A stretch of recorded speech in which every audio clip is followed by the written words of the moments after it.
One day, in the quiet countryside of Scotland, a young boy was playing near a swamp when he suddenly lost his footing and fell into the thick, muddy water. The more he struggled, the deeper he sank.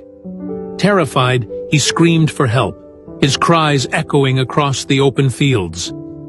A poor farmer named Fleming was working nearby when he heard the desperate cries.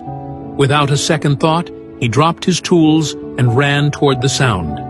As he reached the edge of the swamp, he saw the child flailing, barely able to keep his head above the water.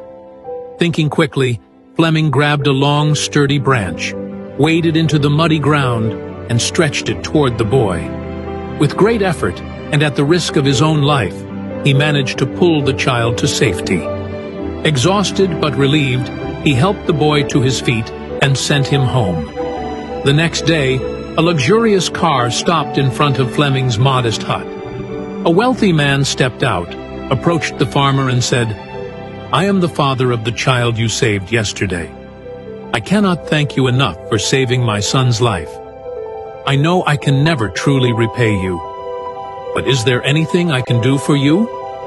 The farmer, touched by the man's gratitude, replied, "I appreciate your kindness, but I cannot accept money for something I did out of humanity."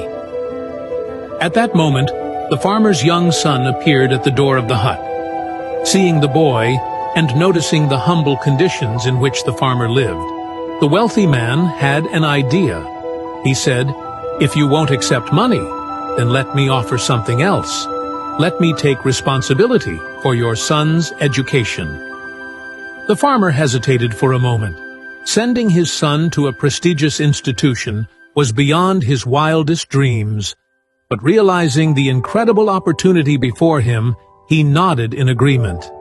Thanks to the sponsorship, young Alexander Fleming was admitted to the finest schools, where he excelled in his studies. He later attended St. Mary's Hospital Medical School in London, where his relentless curiosity and scientific brilliance led him to a groundbreaking discovery: the world's first antibiotic, penicillin, in 1928. This miraculous drug would go on to save millions of lives. But the story doesn't end there. Years later, during World War II, the wealthy man's son fell seriously ill with pneumonia. His condition was critical, and his survival seemed uncertain. He was treated with penicillin, the very drug discovered by none other than Sir Alexander Fleming. That wealthy man's son was none other than Winston Churchill, who later became the Prime Minister of Britain twice. This story is a powerful reminder that kindness has a way of coming full circle. A selfless act, done without expectation of reward, can return in ways one could never imagine. Do good for others, not for recognition, but because it is the right thing to do. One day that kindness may find its way back to you in the most extraordinary way.